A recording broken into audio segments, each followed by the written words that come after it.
Title: From Mocked Outcast to Restoration Seeker.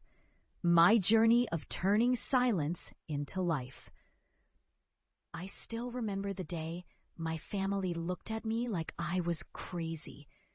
Their faces twisted with disdain, eyes narrowed, lips curling into sneers, as if I'd announced I was leaving everything behind to chase some foolish, impossible dream. They told me I'd fail, that I was wasting my life, that I'd never amount to anything, especially not doing what I loved. It was more than words. It was a brutal verdict etched into their expressions. To them, I was an embarrassment, a foolish girl chasing shadows. Back then, I was a neuropsychologist. I had dedicated years, endless nights poring over research papers, testing theories, trying to unlock the mysteries of the mind. I believed in the transformative power of understanding human cognition, of helping trauma survivors heal.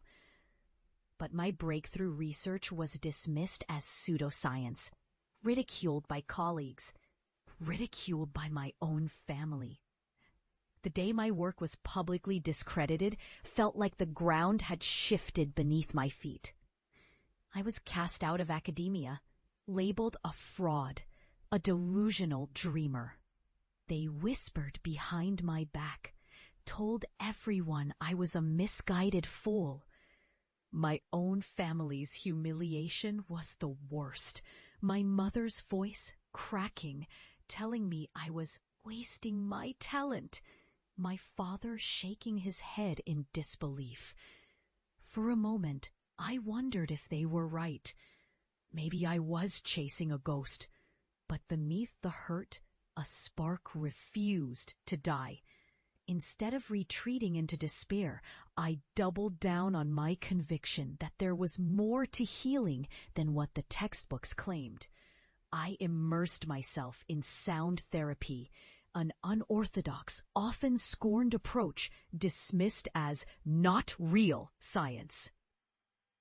I faced skepticism from everyone, even from within myself at times. But I saw something others refused to see, the power of sound waves to touch the deepest wounds, to bypass the mind's defenses and resonate directly with the soul. It was a lonely, arduous path. I practiced in abandoned warehouses, converted basements into sound sanctuaries, listening to the vibrations and learning how different frequencies could unlock buried trauma. I spent years refining my methods, pouring every ounce of my being into this work. Slowly, word spread. People began to experience miraculous recoveries, trauma survivors who, after years of silence, finally found their voice through my therapy. And then the impossible happened. My approach proved not just effective, but revolutionary. Scientific studies emerged validating what I'd known all along, that healing through sound was real, profound, and transformational.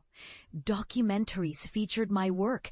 Testimonials poured in from people whose lives had been restored, families reunited, PTSD shattered, hope reborn. Awards and global recognition followed. I had turned a once scorned practice into a movement. Yet even as I built my legacy, I knew the most powerful moment was still ahead. I was returning home, to the place where doubt and ridicule had first taken root. I hadn't stepped foot in my childhood town in years, because I needed to see with my own eyes what my growth had built, what I had become. Driving into the countryside, I saw it. A barren landscape, once harsh and deserted, now teeming with vibrant greenery.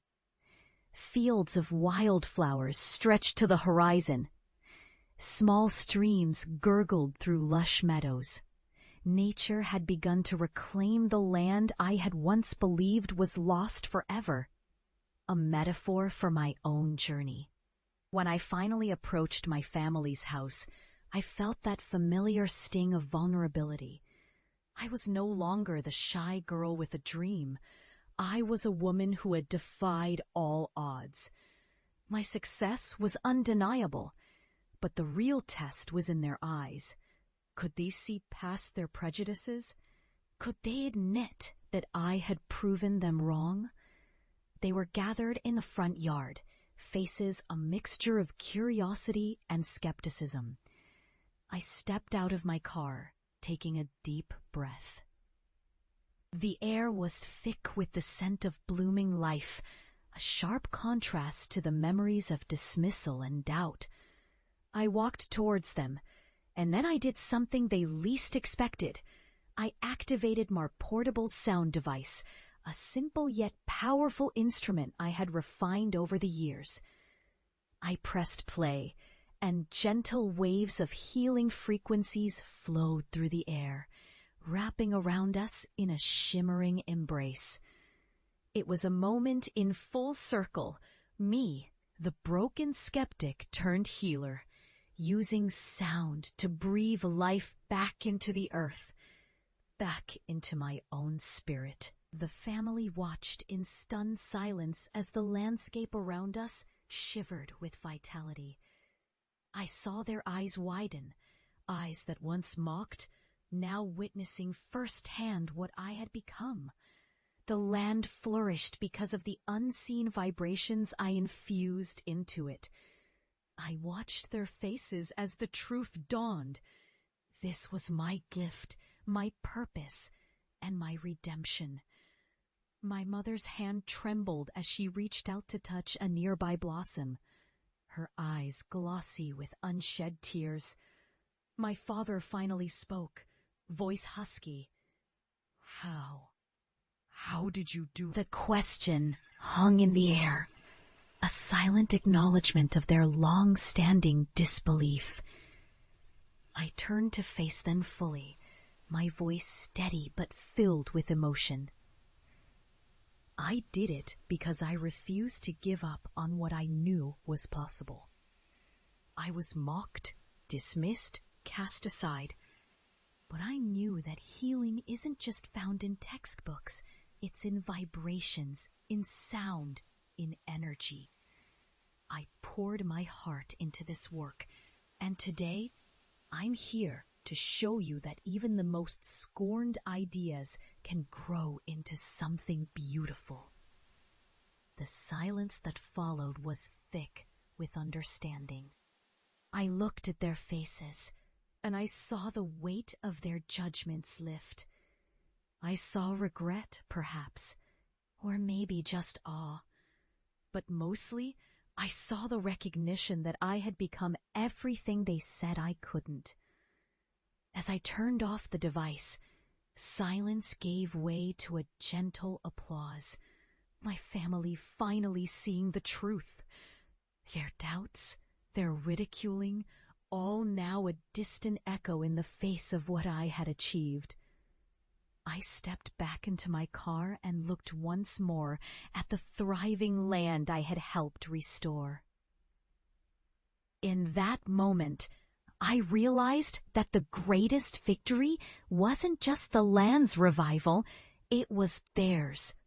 The lesson that no matter how fiercely others may mock your dreams, if you hold on to your truth and persevere, you can turn silence into life, doubt into triumph, and rejection into redemption. And that's exactly what I'd done. Reflecting on it now, I see that every sneer, every dismissive word was just the universe's way of testing my resolve. They were the karma I needed to prove success isn't about fighting others' disbelief. It's about transforming your pain into power and your mockery into your miracle. That's the real lesson. Never let the world silence your song, because someday it will listen, and then it will be the one to witness your greatest victory.